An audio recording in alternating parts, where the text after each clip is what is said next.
I talked about the beginnings of the glassworks in Škrdlovice during the war and the emergence of the so-called Škrdlovice antiques in the previous part. In 1948, Emanuel Baranik's glassworks was nationalized and given the status of a production cooperative under the Central Office for Folk Art Production. It was decided that the Škrdlovice glassworks would become a design center and that the designs would be sent from the Central Office for Folk Art Production to other glassworks, where they would be produced in larger series. In 1950, production was resumed, the extinct furnaces were rekindled, and Mr. Emanuel Baranik, or rather Comrade Emanuel Baranik, as Jan Kotik wrote at the time, was appointed workshop manager.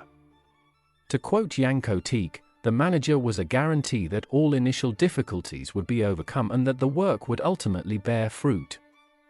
By 1951, modeling was in full swing and more than 80 original designs were produced, with approximately twice as many variations in shape and decoration.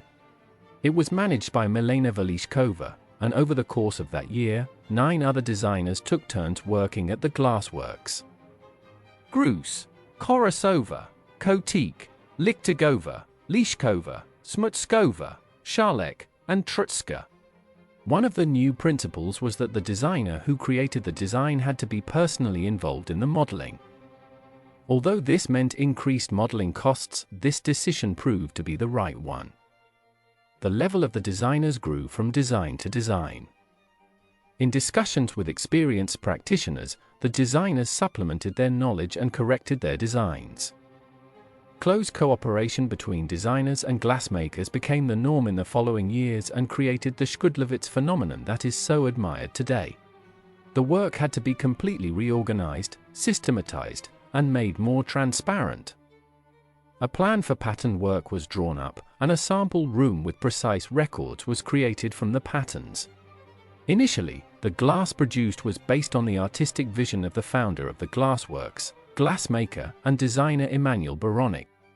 These were massive decorative vessels, hand-shaped with a distinctive sculptural character on their surface. Delicate, softly harmonious color combinations were used, predominantly brown, pink, and green shades, with various color blends that created special effects in the sculptural decoration. This first phase was gradually overcome by the influence of artists, and a different opinion prevailed, demanding above all colorfulness. But we will talk about that in the next part.